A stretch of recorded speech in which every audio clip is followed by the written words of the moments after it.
Ladies and gentlemen, please welcome Sharon Stone. Here we go.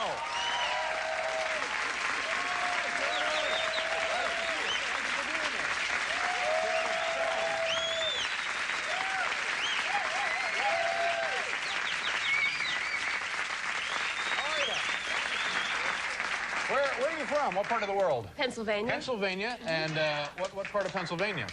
Meadville, the northwestern corner. And you moved to Los Angeles, moved to New York. How did you get started as an actress? I moved to New York, and I modeled there, and then I lived in Europe and modeled there, and then I thought, this is really stupid, I'd better go home. And Really? Yeah. How old were you when you were modeling in Europe? About 19. Oh, man, that must have been great. It was weird. Really? How come? I mean, well, why? you know, I came from a very small town where people know each other and act kind of normal. Right. And the next thing I knew, I was on this jet-set fast circle with a bunch of playboys, you know. Oh, man, you poor thing. Yes, it's time to come home. Yes. And what cities in Europe? Well, I lived in Milan, in Italy. And then I went to Paris for the weekend and decided to live there. Yeah. Man, there ought to be a fund for people like you who've had to suffer like that. Anyway, congratulations. This film is like the real hit of the summer, isn't it? $100 million. Man, well, good for you. Now, well, not for me. Well, no, but I mean the success of the film, sure. And that means that they'll think, well, you know, get her. She was in that big film, and you continue to be in good movies. We hope so. Now, we saw you rolling around there, and did you actually do all of that stuff? Yeah, I did. Really? Yeah. How do you know how to do that?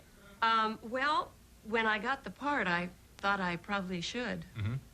You know, you look at Arnold. Right. And you look at yourself, if you're a normal person, and you realize there's kind of a gap there. Have to go out there and get in shape, in other words. Yeah. Yeah. And like a frenzy, like a workout frenzy. And so did you take specific classes, self-defense classes, any of that kind of nonsense? I studied karate 3 days a week for half a day, where in a big room with a big punching bag where I'd have to run and do like flying side kicks and, you know. Did you enjoy it? Yeah, I did. Yeah. Now, do you think in an actual situation, if you were in any kind of trouble, that you could do something about it?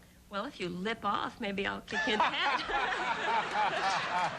You know, come to think of it, I've had worse offers.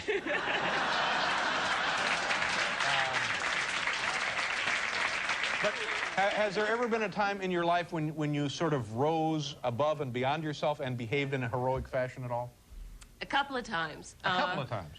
Once, when I was in Paris, I was walking across a bridge. Oh, the Playboys again, probably, right? No, some weird guy came up to me and my girlfriend, and I had one of those rape whistle things that you wear when you walk at night, so I blew that, and he laughed. He left or laughed? Laughed. Laughed. He laughed. Okay. At which point, I punched him in the mouth and ran.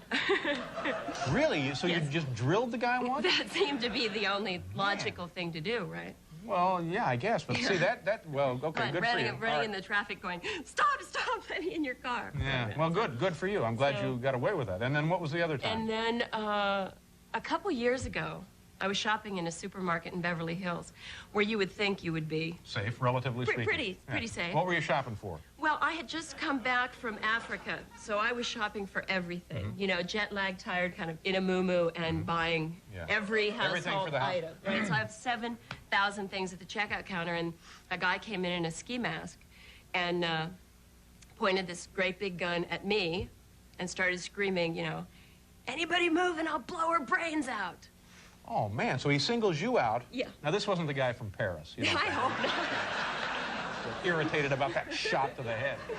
So I noticed that pandemonium broke out, and they really basically didn't care if, you know, he blew my brains out. So. Oh, man, so what did you do? Well, so I was standing there, and I remembered this movie, Sharky's Machine. Oh, the Burt Reynolds deal. Yeah. Years ago. Yeah. Like, And you remember how the guy, the one cop... I didn't see the film. Well, the one cop...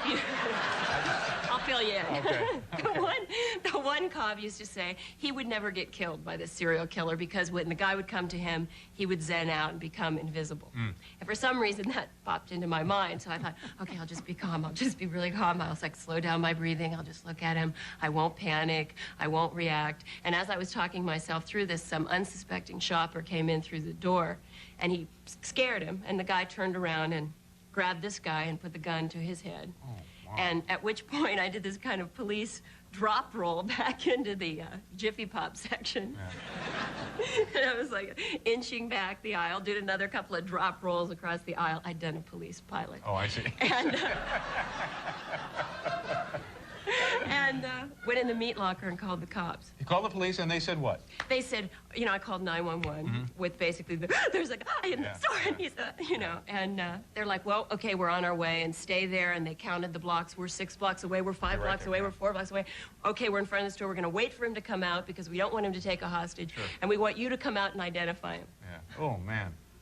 Yeah, right. So what did you I'd do? love to. Him, that's the guy. I told you I'd blow her brains out. Oh. So what, you just split? Yeah. Yeah, but Right out the is back. that what Sharky would have done? See Sharky sneaking out the back? Sharky would have had 2 takes. Hey, okay, now listen, how do the folks in Meadville feel about this here with you?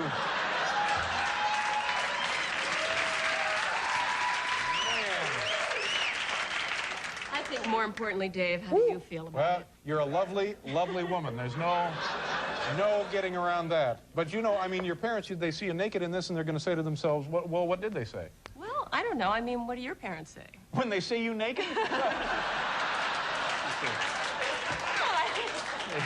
Gee, that Dave is a lucky boy. Sharon, nice to see you. Thank you very much for being here. We have to go.